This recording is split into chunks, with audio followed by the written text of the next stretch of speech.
제가 오늘 네 번째 시간이죠. 네 번째 시간이고 다음 주에는 오늘은 교회와 국가 연합 이야기를 좀 나누겠고 다음 시간에는 교리가 어떻게 형성되었는지 좀 그 부분 이야기하고 그 다음에는 그 중세 시대 그리고 그다음 마지막에 침례교회 역사를 조금 이렇게 살피려고 생각하는데 혹시 목사님 말씀이 빨리 거리고서 아마 오늘 하고 다음 주 하고 그 다음에 목사님 좀 하시면 좋을 것 같은데 하여튼 뭐 봅시다. 오늘은 마태복음 22장 15절에서 22절 같이 한 음성으로 읽읍시다.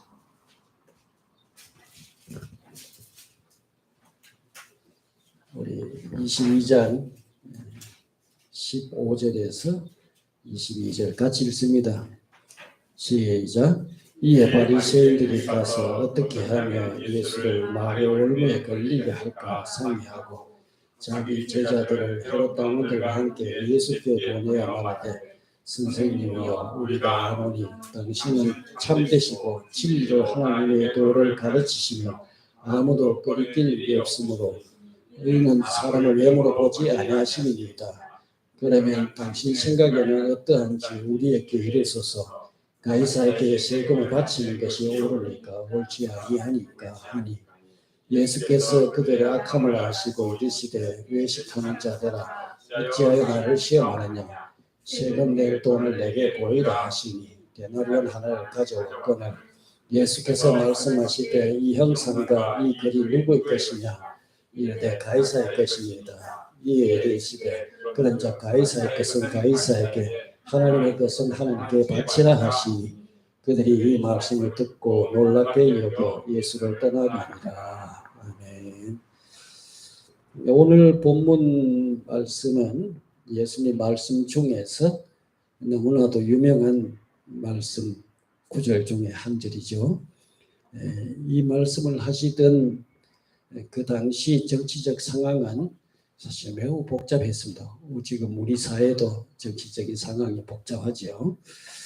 유대 땅은 로마의 속국이 되어서 로마가 파송하는 그 총독이 다스리고 있었고 갈릴리 지역과 기타 지역들은 분봉왕들에 의해서 주로 다스려졌는데 이런 상황에서 세금 문제는 정복자와 피정복자 사이에 아주 민감한 문제 중에 하나이죠. 바리새인들이 그 로마의 앞잡이 노릇을 하는 헤롯 당원들을 대동해서 예수께 찾아와서 아주 난감한 질문 하나를 예수님께 던집니다. 이렇게 이야기하죠. 선생님이여 우리가 아노니 당신은 참되시고 진리로 하나님의 도를 가르치시며 아무도 거리끼는 일이 없으시니 이는 모든 사람을 외모로 보지 않으십니다. 라고 장하게 예수님을 아주 치게 세웁니다. 그죠? 예수님을 한껏 띄우고 치게 세운 다음에 그 다음에 이렇게 이야기합니다. 그러면 당신 생각에는 어떠한지 우리에게 이르소서. 가이사는 로마 황제죠. 가이사에게 세금을 바치는 것이 옳습니까? 옳지 않습니까? 이렇게 물었어요. 앞에서는 각듯이 선생님이라고 이야기했는데 뒤에 와가지고는 뭐라고 이야기해요? 당신이라고 부릅니다. 그죠? 당신이 하고 이렇게 이야기하죠. 아무튼 예수께서 세금을 바치라고 만약에 이렇게 예수님 만약에 대답하시면은 바리새인들에게 매국노, 반역자로 몰아갈 어떤 그런 근거를 제공하게 될 것이고 세금을 내지 말라 예수님 이렇게 말씀하신다면은 헤롯 당원들 특히 로마인들이죠. 헤롯 당원들은 당장의 어떤 체제를 위협하는 자로 몰고 갈 어떤 그런 근거를 제공하게 될 것입니다. 이렇게 이야기하기도 어렵고 저렇게 이야기하기도 어려운 참 난감한 질문을 던졌습니다. 예수님은 어떻게 대답했죠? 예수님께서는 그들을 향해서 이렇게 말합니다. 동전 하나를 보여달라. 아마 예수님은 주머니에 동전 하나도 없었던 것 같아요. 땡푼 하나 없이 아마 그랬던 것 같습니다. 동전 하나를 보여달라고 말씀하시면서 묻습니다. 동전을 보여주면서 이 형상과 이 글이 누구 것이냐. 그래서 뭐라 그래요? 그 가이사의 형상이 새겨져 있거든요. 가이사의 것입니다 라고 대답하자 예수님께서 이렇게 이야기하셨죠. 가이사의 것은 누구에게? 가이사에게. 하나님의 것은 하나님께 바치라. 아주 간단한 대답을 예수님이 길고 뭐 논증을 돌린 게 아니에요. 간단하게 대답하시면서 그들의 올무를 피해 가셨습니다. 그러나 이 간단한 말씀 속에는 국가와 교회의 관계가 명확하게 제시되어 있어요. 그래서 오늘 말씀 중심으로 이 교회와 국가의 관계, 사실 이번에 교회사에서 굉장히 제일 중요한 아마 내용이 될 것 같은데, 자, 주님의 말씀에 의하면은 이 국가와 종교의 분리가 그 원칙입니다. 이걸 우리 정교 분리 원칙이라 그러죠. 국가와 교회가 분리되는 게 주님 말씀에는 원칙입니다. 원래 국가와 교회는 그 낳은 아비가 다르기 때문에 본질적으로 서로 다른 종이에요. 교회는 하나님으로부터 나왔습니다. 아멘. 교회는 누가 나왔다고요? 하나님이 낳은, 하나님으로부터 나왔습니다. 하나님으로부터 나왔죠. 국가는 사람의 욕심으로부터 나왔습니다. 우리가 창세기를 보면은 최초로 성을 쌓은 사람이 누구예요? 가인이죠. 그리고 그 다음에 최초로 국가를 세운 사람은 우리가 그 힘이 센 특이한 사냥꾼으로 소개된 니무롯이라는 사람입니다.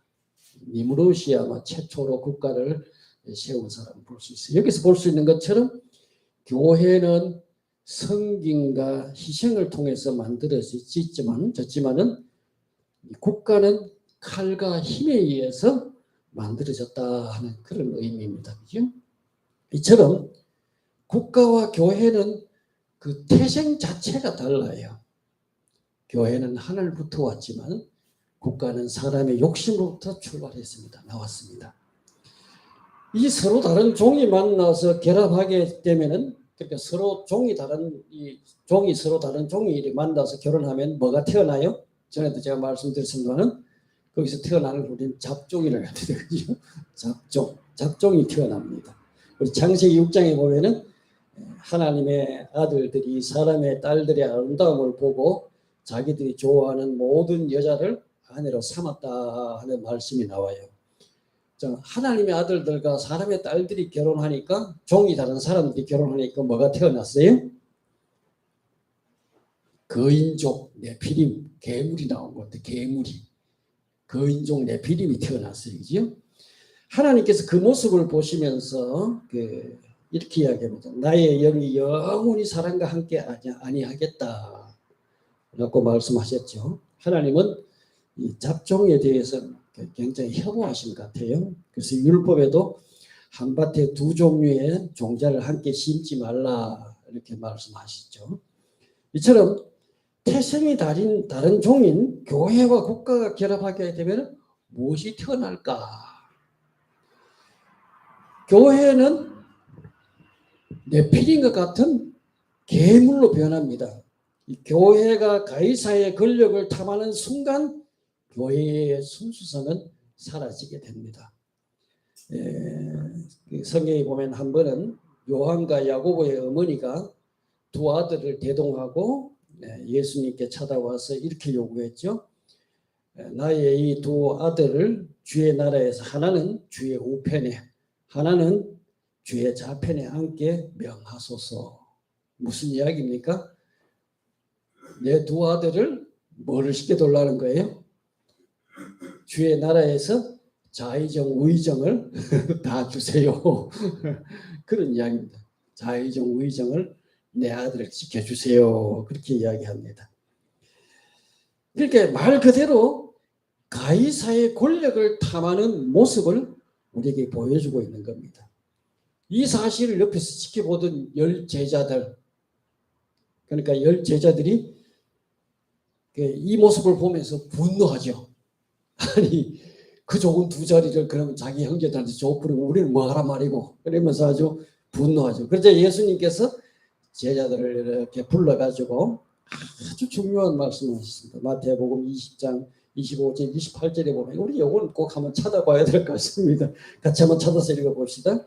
마태복음 20장 25절 28절 한번 읽어봅시다. 굉장히 중요한 말씀입니다. 시작. 이방인의 집권자들이 25절 맞죠? 예, 시작.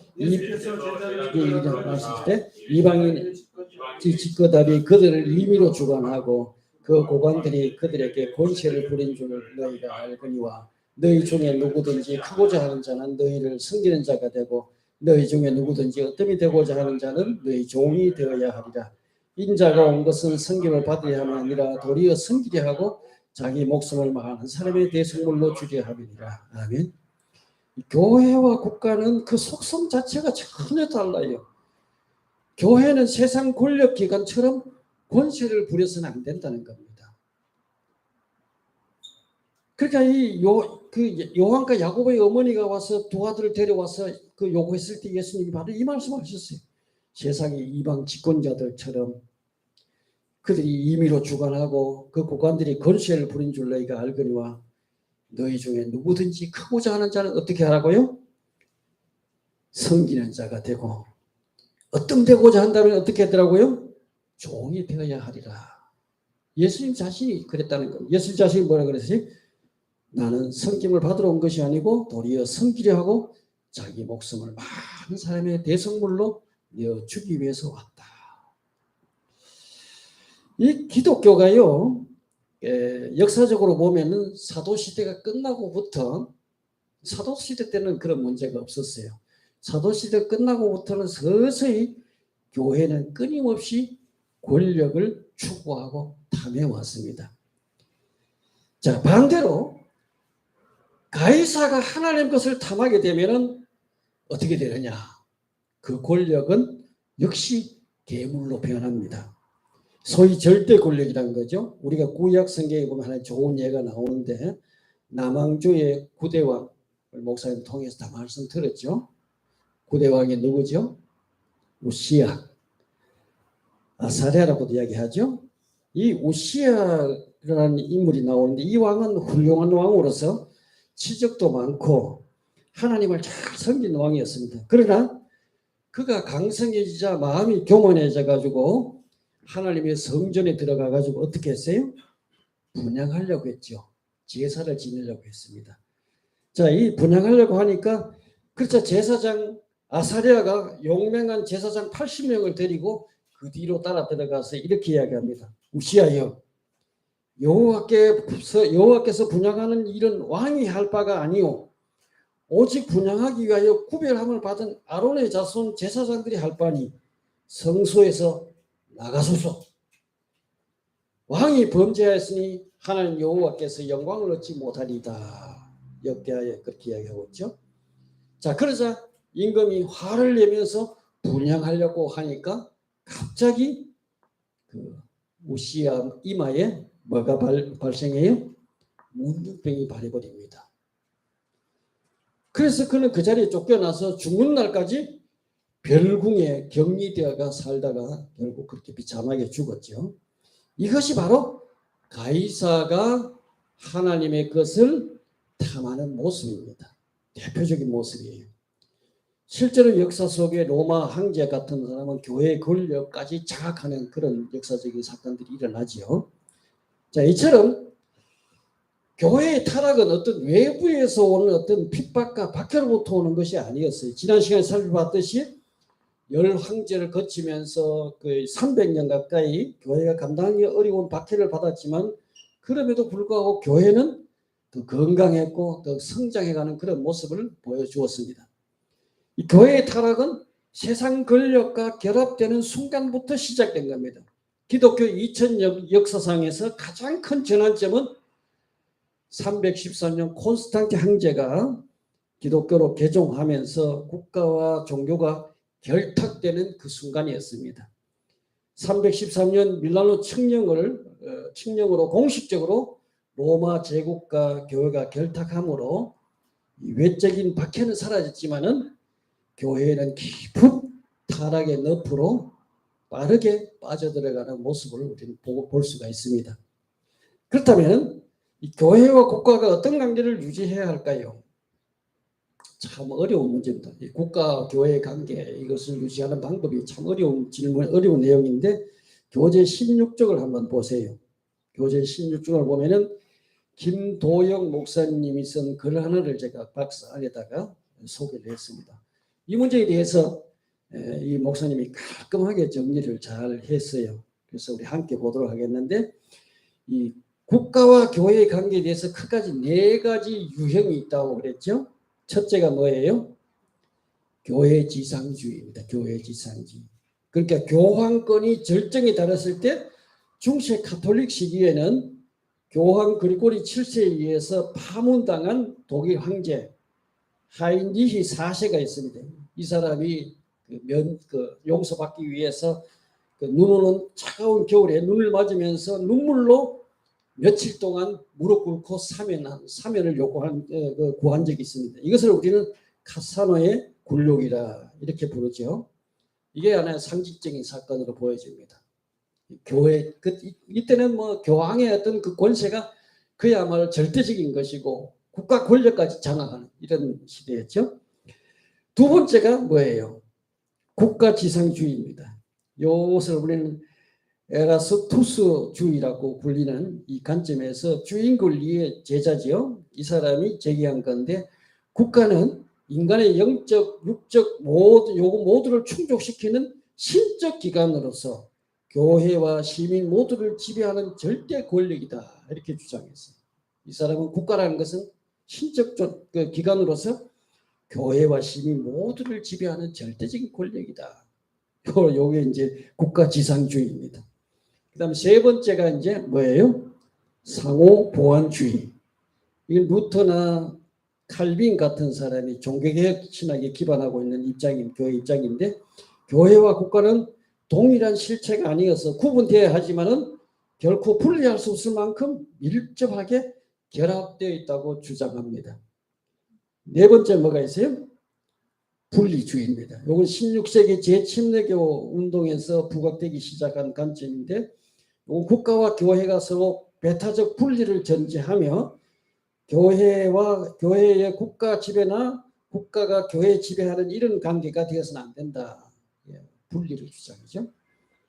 그래서 아마 오늘 성경에서 이야기하는 것은 첫째, 둘째, 셋째는 사실 다 따지고 보면 같은 거예요. 그러니까 아마 교회가 정교가 분리되는 것이 성경적인 원칙이다. 이런 말씀입니다.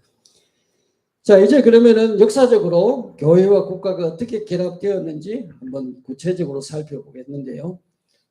313년에 로마의 황제 콘스탄틴이 기독교로 개종함으로써 종교와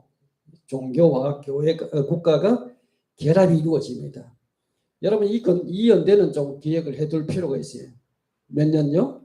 313년. 이 정교 결합으로서 교회는 사실 신약 교회의 모습을 상실하게 됩니다. 이 두 관계가 사실 종교개혁이 일어나서 정상적으로 회복되기까지 1200년의 세월이 사실 흘러갑니다. 그러니까 이 313년에 국가와 교회가 이렇게 하나로 이렇게 결합되고 이제 연합되면서 이것이 정상으로 회복되는데 1200년의 세월이 흘러가요. 자, 그렇다면은 콘스탄틴 황제는 어떤 인물이었을까? 콘스탄틴에 대해서 조금 제가 말씀드릴게요. 콘스탄틴 뭐라고도 콘스탄티누스라고도 하죠. 역사적으로 뿐만 아니라 교회사적으로 매우 중요한 인물입니다. 이 콘스탄틴은 교회에 가해졌던 박해를 종식시켰을 뿐만 아니라 그 전에 그 왕들이 박해를 가할 때 뺏었던 교회 재산들 이걸 다 환불 조치해 줬습니다. 교회에 다시 돌려줬어요. 돌려주기도 했고 교회 안에 분란이 발생하자 종교회의를 소집해가지고 이제 그 문제들을 직접 해결하기도 했죠. 그래서 역사적으로 이 콘스탄틴 황제는 대단히 탁월한 그 인물이었습니다. 그래서 사람들은 이 사람을 가리켜서 콘스탄티 대제라고 부릅니다. 그러니까 오늘 우리 세종 뭐라 그래요? 대왕이죠. 그러니까 콘스탄틴 대왕이라고 부릅니다. 우리 그 유럽에도 대왕이라고 부르는 사람이 있어요. 칼 대제, 신성 로마 제국을 창립한 사람, 칼 대제 뭐 이렇게 부르죠. 여기 이제 콘스탄틴 대제라고 부릅니다. 이 콘스탄틴 아버지는 콘스탄티우스입니다. 그 어머니는 이름이 헬레나. 이 사람도 좀 기억할 필요가 있어요. 헬레나라는 사람인데, 헬레나는 신앙이 굉장히 좋은 기독교의 독실한 신자였어요. 그래서 이 헬레나가 예루살렘을 여행하다가 꿈에 계시를 받아가지고 그 나오는 이야기입니다. 꿈에 계시를 받아가 매몰된 지하를 팠는데 거기에서 십자가 3개를 발견했다고 합니다. 그래서 그 중에 하나는 뭐 예수님의 십자가로 뭐 이렇게 뭐 인정을 했다고 해가지고 이 헬레나의 요청에 따라서 이 콘스탄틴 대제가 그 자리에 그 기념 교회당을 세웁니다. 그 교회가 바로 성묘교회. 무슨 교회예요? 예수님의 무덤 위에 세운 교회다. 오늘날 성지에 가면은 예루살렘에 성묘교회가 있습니다. 이게 바로 그 콘스탄티 그 어머니가 발견해서 콘스탄틴이 세운 거죠. 그래서 이 콘스탄틴은 이 어머니의 어떤 독실한 신앙을 어려서 영향을 받았겠지만 이 성장하면서 어머니의 영향보다는 이 그 아버지 영향을 많이 받아가지고 막강한 군인이 됩니다.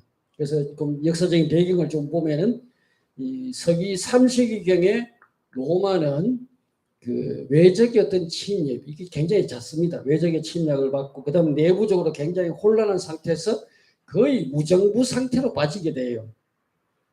이런 어려움을 타개하기 위해서 디오클레티안이라는 황제가 AD 284년에 그 로마라는 제국을 둘로 반으로 나눠가지고 동로마, 서로마로 이렇게 나눠가지고 2명의 황제가 다스리게 했습니다. 그러니까 동로마 황제가 있고 서로마 황제가 있고 그리고 그 밑에 부황제를 둬가지고 그러니까 동로마에도 부황제가 있고 서로마에도 부황제가 있고 그래서 이걸 가리켜서 사두 정치, 사두 통치라 그러죠. 그 4명의 지도자가 소위 그 로마를 통치했습니다. 그래서 이 그 디오클레티안이라는 황제가 바로 동서로 나누어서 자기는 그 동방 제국을 다스리는 황제가 되고 그 다음에 이제 이 그 콘스탄틴 황제의 그 아버지겠죠. 그 사람을 서방 제국의 공동 황제로 이제 세웠습니다. 이 그 디오클레티안 황제의 어떤 그 동방 제국의 부황제는 갈레리우스라는 사람인데 이 사람은 그 디오클레티안이 죽고 그 다음에 그 왕이 되었죠. 동방 제국의 그 황제가 되어가지고 사람이 황제가 되니까 이제 동쪽만 다스리고 싶어요. 동서 다 다스리고 싶어요. 당연히 동서 다 다스리고 싶겠죠. 그래서 이제 그 공동 황제가 다스리는 서방 제국까지 권력을 확장하려고 마음을 먹게 되고 그래서 서방 제국의 공동 황제의 손발을 묶어두기 위해서 공동 황제의 그 아들인 콘스탄틴을 납치해가 불모를 잡아둡니다. 그러나 305년에 콘스탄틴의 아버지가 중병을 앓다가 죽게 됩니다. 그러니까 이 갈레리우스는 그 이제 그 콘스탄틴이 이제 아버지가 죽었으니까 자기를 이제 서방 그 로마의 그 왕으로 세워달라고 공동 황제로 즉위시키기를 요구하니까 이 두 그러니까 갈레리우스와 콘스탄틴 사이에 전투가 벌어져요. 그러나 311년에 갈레리우스가 병으로 죽게 됩니다. 자, 병으로 죽게 되고 이제 312년에 서방 제국의 통치권을 놓고 2명의 전사가 다투게 됩니다. 이 콘스탄틴과 그의 매형이고 동시에 정적이었던 막센티우스라는 사람 사이에 전투가 벌어지게 돼요. 그러니까 그 문화의 그러니까 이제 뭐 이거 자액이라 그래야 됩니까? 하여튼 뭐 이 두 사람 사이에 이제 전투가 벌어지게 되는데 이 콘스탄틴은 바로 막센티우스와 일전을 벌이기 전날 기도를 드립니다. 이 사람의 기도는 우리가 역사적으로 볼 때 아마 하나님께 드렸다기보다는 태양신에게 아마 기도를 드렸다고 봅니다. 그런데 그가 이제 요 기도 드릴 때 놀라운 일이 일어났어요. 그런데 그가 태양을 바라보는 순간 하늘에 십자가가 나타났습니다. 하늘에 십자가를 보았고 전설에 따르면은 그는 십자가만 본 것이 아니라 네가 이 징표를 가지고 승리할 것이다 하는 이런 글자가 또 하늘에 보였다고 합니다. 뭐 믿거나 말거나 뭐 정설 따라 산천이니까요. 그러니까 이런 글자가 나타나고 그래서 그날 밤에 콘스탄틴은 이제 그리스도께서 나타나가지고 그의 방패에 그리스도의 상징을 새겨라 이렇게 이제 꿈에 맹했다고 뭐 전해져요.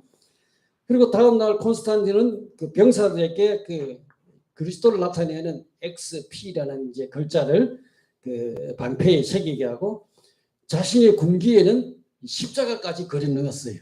그래서 하여튼 이 싸움에서 콘스탄틴이 막센티우스를 물리치고 어쨌거나 승리했습니다. 이 콘스탄틴은 이 십자가 상징을 군기에 세우고 당당히 승리해가지고 로마로 입성하게 됩니다.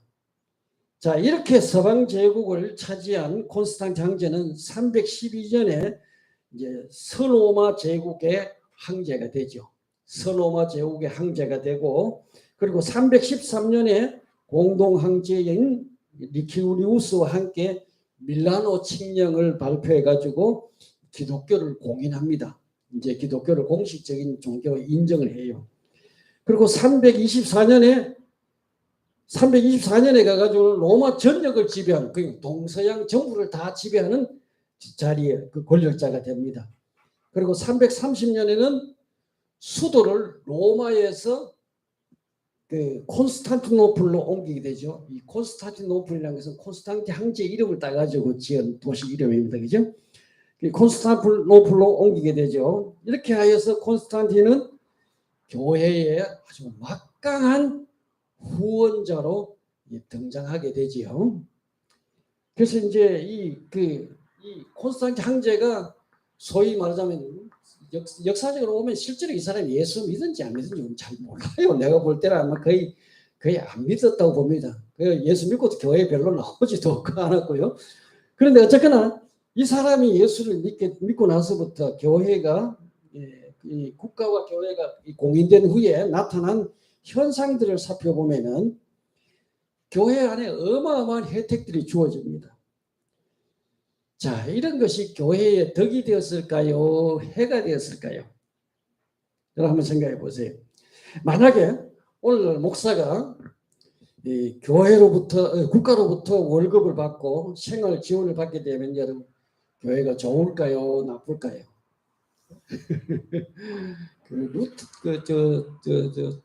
독일에서는 그렇죠. 목사가 국가 월급 주죠. 여러분 어떻습니까? 예. 아마 모르긴 해도 이게 결코 좋은 현상만은 아니에요. 아마 그렇게 되면 교회는 무기력해지고 타락의 늪으로 빠져들지 않을까 하는 그런 생각을 하게 됩니다. 교회가 로마 제국으로부터 공인되고 국교회가 되고 난 후에 일어난 그 현상들을 보면 우리가 잘 알 수가 있어요. 나타난 현상들을 몇 가지 제가 말씀드릴게요. 먼저 첫 번째 눈에 띄는 현상들은 그동안에 끔찍하게 한 300년 가까이 있던 그 박해, 핍박, 이거 이제 사라졌죠? 교회를 핍박하는 것이 사라지고 갑자기 이제 교회가 막 이게 폭발적으로 부흥하게 됩니다. 우리 지난 시간에 살펴봤듯이 콘스탄틴 황제가 기독교를 공인하기 전까지는 300년간 엄청난 박해를 받았습니다. 히브리서 말씀처럼 세상이 감당치 못하는 그런 시련들을 사실 교회가 겪었어요. 자, 이런 박해를 받았지만 그래도 교회는 국가의 통제를 받지 않았습니다. 핍박과 박해를 받았지만 국가의 통제를 받지 않았어요. 박해 속에서 개종하는 이 사람들도 확실한 신앙이 없으면 교회로 개종하지 않습니다. 그래서 교회는 그 신앙의 순수성을 유지할 수 있었어요. 그러나 교회가 국가와 결합하게 되니까 외적인 박해는 사라졌지만 신앙의 질은 떨어질 수밖에 없었습니다. 여러분 한번 생각해 보세요. 황제가 예수를 믿으니까 이제는 예수 믿는 게 뭐예요? 특권이 된 겁니다. 누가 예수 믿어요? 황제가 예수를 믿습니다. 여러분 옛날 군대 생활 하신 분 알겠지만은 그 사단이나 이런 데 가보면은 사단장이 교회 나오면 어때요? 줄줄이 다 교회로 나옵니다. 사단장이 절에 가면 또 어떻게 해요? 사람들이 줄줄이 또 절로 다 따라갑니다. 여러분 이렇게 예배당에 신자가 폭발적으로 막 불어나가지고 예배당에 사람들이 꽉 몰려옵니다. 종교인들로 가득 차게 되었죠. 말하자 말 그대로 교회 안에 사람들은 많은데 한번 따라합시다. 무리신자. 무리만 신자들이 꽉꽉 차게 된 겁니다. 그러니까 교인이라는 이름을 가졌지만 그 속 내용은 뭐예요? 불신자예요. 이교적인 사상을 그대로 갖고 그대로 따르는 사람들이었어요. 자, 이런 현상들이 나타났고 두 번째 현상은 이 의식과 형식이 말씀을 대신하게 되었다는 겁니다. 여러분 사람들이 진심으로 회개하고 예수님을 주님으로 믿는 것이 아니라 교회가 제시하는 의식과 절차를 따라서 그냥 교인 되는 겁니다.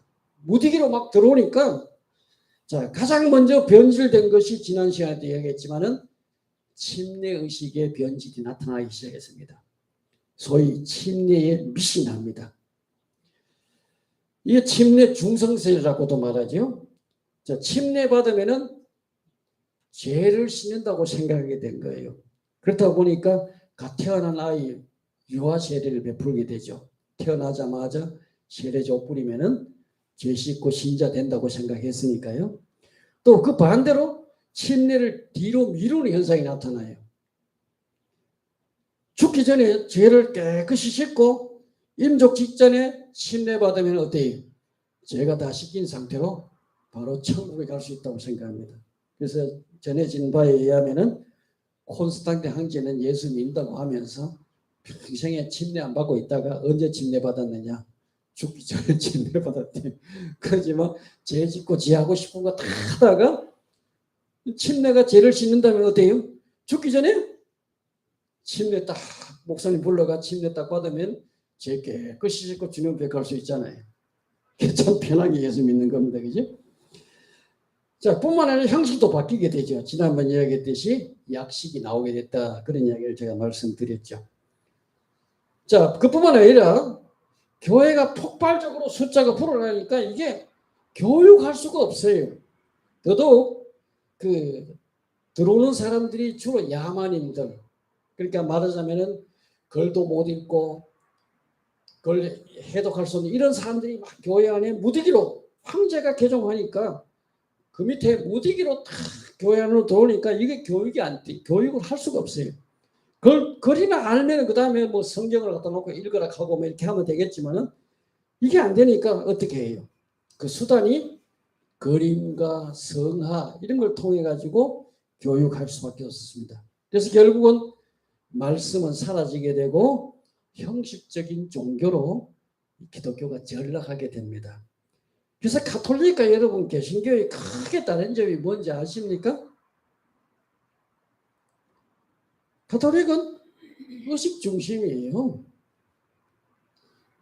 개신교는 뭐예요?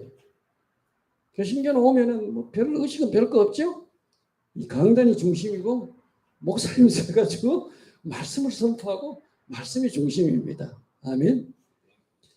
그래서 이 성당에 가보면은 어때요?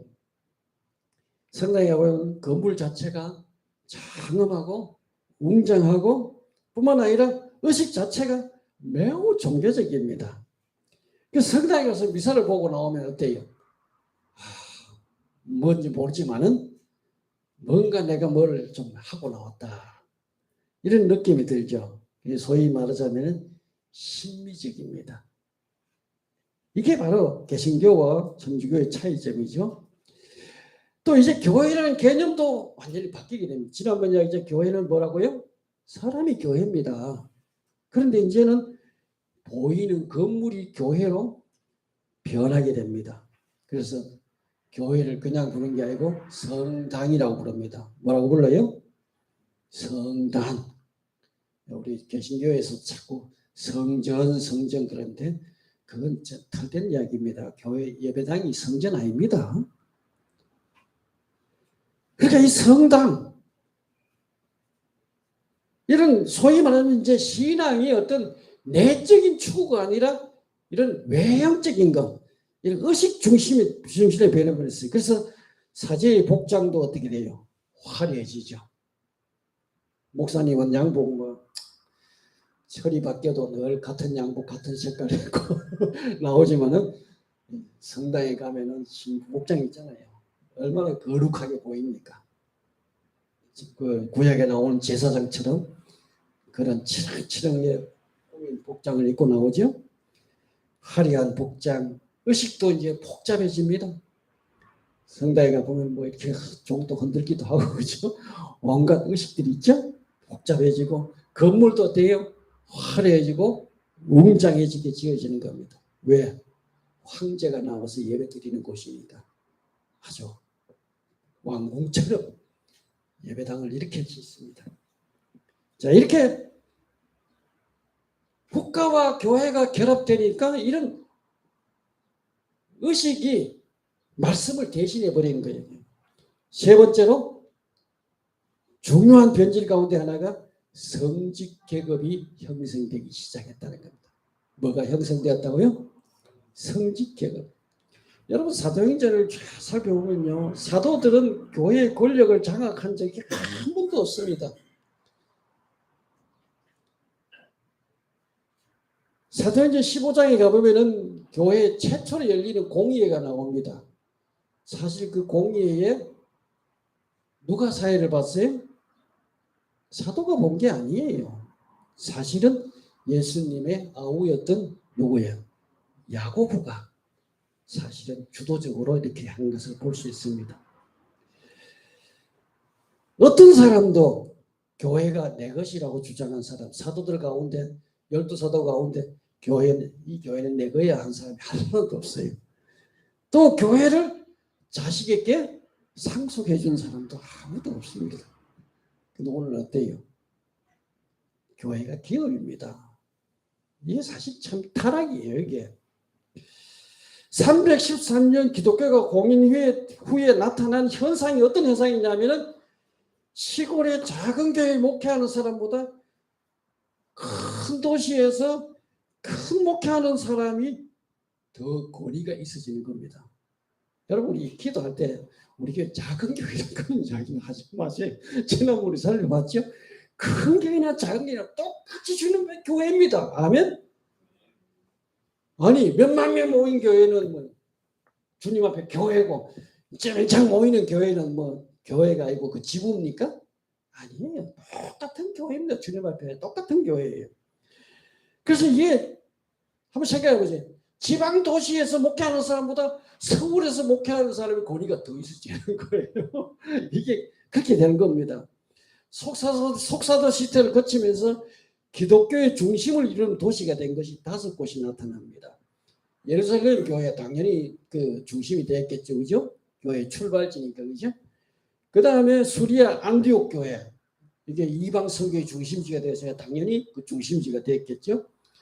이집트의 알렉산드리아, 여기는 유대인들이 많이 그리 피신하고 그쪽에 많이 모여 있었으니까 그 중심지가 되었고, 로마는 로마의 수도니까 당연히 그렇게 되고, 콘스탄티노플 황제가 나중에 수도를 옮겼으니까 그죠? 그 당연히 또 중심이 되겠죠.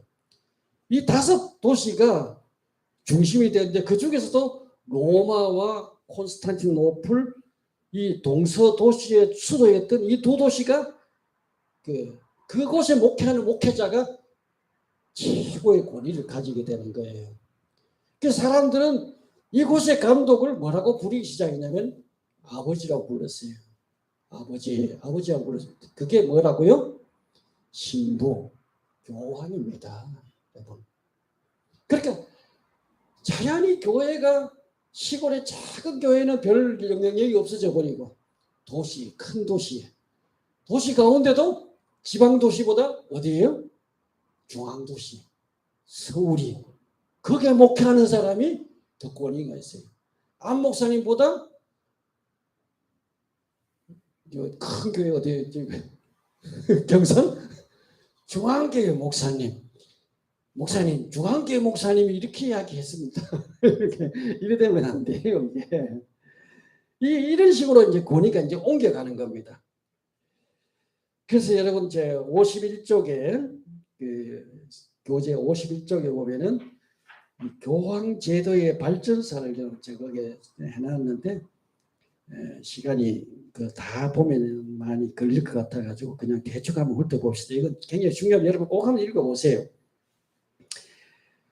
로마 교회 주장을 보면은 로마 교회는 자기들이 마태복음 16장 18절 19절 여기 근거해가지고 로마 교회는 소위 말하자면 그 교회는 이 베드로가 이제 교회를 건설할 권한을 부여받았고 이 로마 교회를 세운 이 권한은 바로 베드로가 세웠다고 그렇게 자기들이 주장합니다. 그래서 참 웃기지도 않는 이야기가 사도행전 12장 17절에 보면 베드로가 옥에 풀려나가지고 떠나 다른 곳으로 갔다라고 하는 요 구절을 가지고 베드로가 어디로 갔느냐 다른 곳으로 어디로 갔느냐 로마로 갔다는 겁니다. 이건 제 성서적으로 안 맞은 거예요. 이거 완전 엉터리입니다. 이렇게 해석해가지고 그 베드로가 로마에서 AD 42년부터 67년까지 로마 교회를 세우고 제1대 교황으로 지내다가 네로 박해항제 때 순교했다.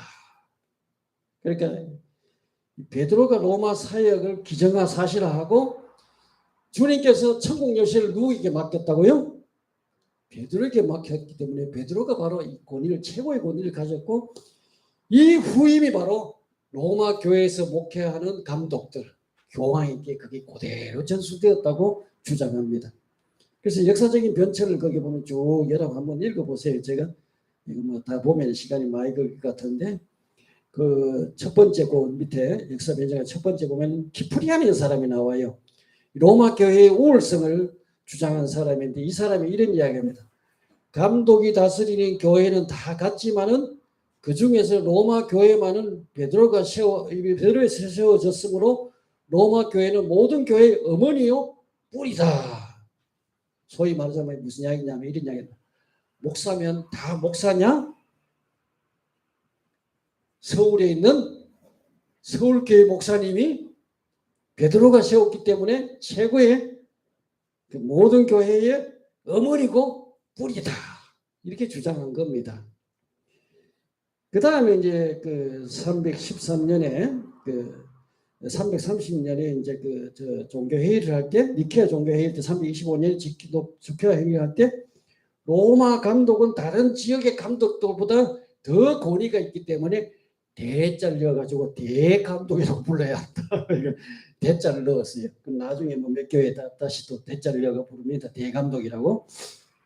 그 다음에 세 번째 보면은 그 다마수스 1세 감독이 나오는데 이 사람은 그 로마 교회는 사도적 전승교회다. 사도의 정통성을 이어받은 교회다. 이렇게 이제 주장하게 되고 그 다음에 네 번째 네오 1세 나오죠. 이 사람은 수사도란 말은 뭡니까? 사도들 가운데 12사도 가운데 머리가 누구라고요? 머리가 바로 베드로라는 겁니다. 그래서 베드로가 세운 로마 교회가 어떤 게 여러분 베드로가 로마 교회 안 세웠어요. 여러분 이거 분명히 알아야 됩니다. 이거 거짓말입니다. 로마 교회를 세운 거는 그 바울이 소아시아 그 일대에서 전도해가지고 개척한 이 사람들이 그곳에 로마에 가서 그들이 세운 교회예요. 근데 이 천주교에서는 베드로가 세웠다고 이제 주장합니다. 권위를 내세우기 위해서 그 어떤 교회다 이렇게 주장합니다. 그 다음에 그리고리 1세에 넘어가면은 요 그리고리 1세가 바로 그 로마 감독인데 이제 이 사람이 최초로 교황이란 말을 로마 교회가 감독이 바로 교황이다. 황이 무슨 황자예요? 황이 임금 황자예요. 그러니까 로마의 감독은 교회의 뭐라는 이야기입니까? 황제다. 로마의 교회는 바로 그 사람이 로마의 교회의 황제라는 이야기입니다. 그래서 이 그리고리 1세는 마지막 교부이고 최초의 교황이 된 사람입니다. 그래서 로마 카톨릭의 시작은 590년, 이 그리고리 1세가 취임한 590년부터 보통 이제 봅니다. 그러니까 로마 천주교가 처음부터 시작된 게 아니에요. 590년부터 교황을 세운 바로 그때부터 이제 그 천주교 역사로 보면 됩니다. 뭐 거기에 이제 쭉 뭐 하여튼 그리고 그 다음에 그리고리 1세 다음에 그리고리 7세가 나오는데 이 사람도 보면은 이제 그 교황이 감독권을 임명하고 파면하는 것을 물려주고 세상의 제왕들의 임명권도 소유했다 이렇게 주장합니다. 이게 어마어마한 거죠. 그러니까 이제 황제들도 내뱉어 와서 임명받으라는 겁니다. 뭐 그다음 넘어가서 그 이노센트 3세라는 사람이 이 사람이 최고의 권력을 누리는 사람입니다. 이 사람 첫 번째 가라고 하는 첫 번째 교황은 하나님과 그리스도의 뭐라고요? 대리자다. 그러니까 교황은 누구라고요? 하나님과 그리스도의 대리자다. 이치사계 이건 누구도 함부로 할 수 없는 사람이에요. 누구의 대리자라고요? 예수님의 대리자고 하나님의 대리자라고. 교황이 누가? 교황이. 이게 어마어마한 권력이에요. 자, 그 다음 두 번째 그리스도의 대리자는 하나님보다는 낮지만 사람보다는 높다. 그러니까 이 세상에서 누가 제일 높아요?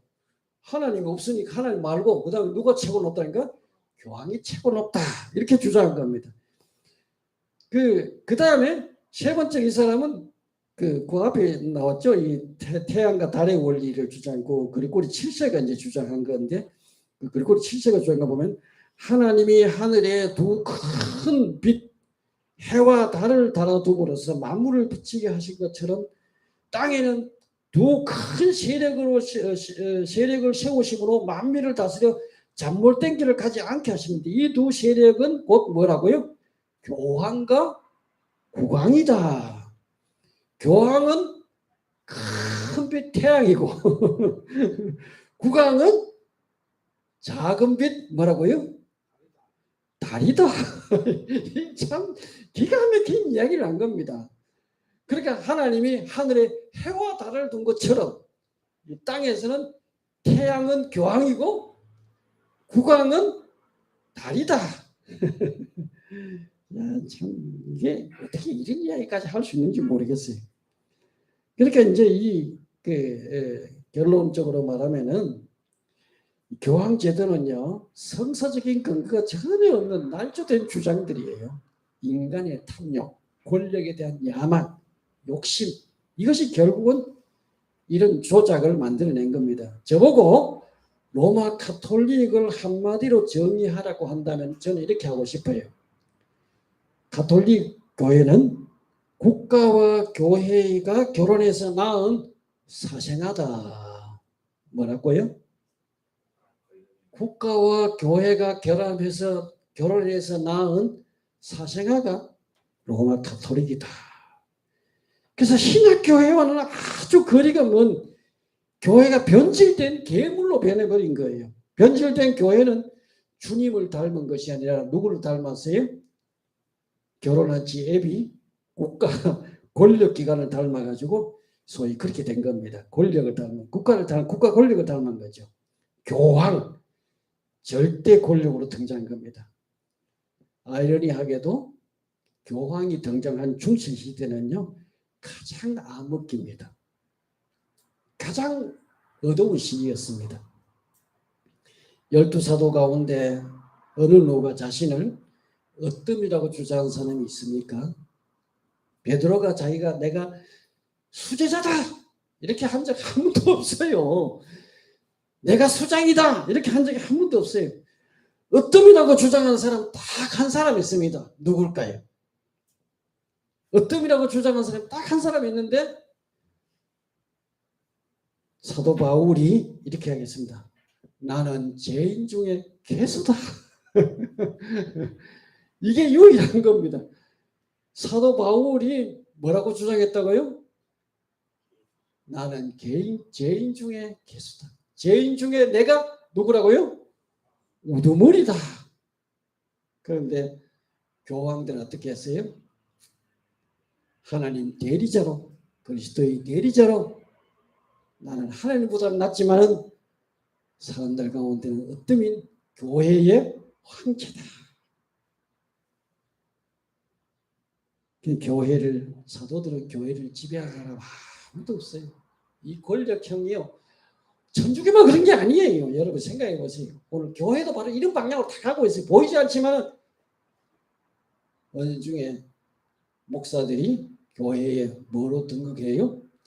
교황으로 등극하고 있습니다. 오늘 말씀을 다시 한번 정리해보고 마무리를 하겠습니다. 제가 오늘 이상하게 말이 좀 이렇게 잘 꼬이고 자꾸 그러네요. 예수님은 가이사의 것은 가이사에게, 하나님 것은 하나님께, 이렇게 우리가 말씀을 정리해 주셨죠. 교회와 국가는 서로 종이 다르다. 그래서 결합하게 되면 잡종이 태어날 수밖에 없다. 교회도 괴물이 되고 국가도 괴물이 됩니다. 교회가 가이사를 따라가면 안 돼요. 가이사가 교회를 지배하면 안 돼요.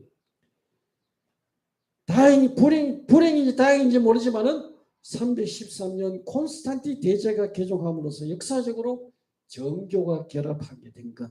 이게 사실은 교회가 엄청난 결과적으로는 비극입니다. 사실은요. 박해는 사라지고 폭발적인 부흥은 이루어졌지만은 신앙의 질은 한없이 떨어지고 교회가 세상을 닮은 괴물로 변해버린 결과를 가져왔다. 그래서 정교 결합은 사실 얻은 것보다 잃은 것이 더 많은 그런 장사였다. 자, 이렇게 역사적인 결론을 내리고 싶고요. 오늘 우리의 과제는 뭐냐? 정교 결합의 잔재들을 우리가 정리해야 됩니다. 그리고 신약교회의 모습을 우리는 회복해야 되고 돌아가야 된다는 것이 오늘 말씀의 결론을 제가 마무리하고 여기까지 하겠습니다. 시간이 조금 많이 갔네요.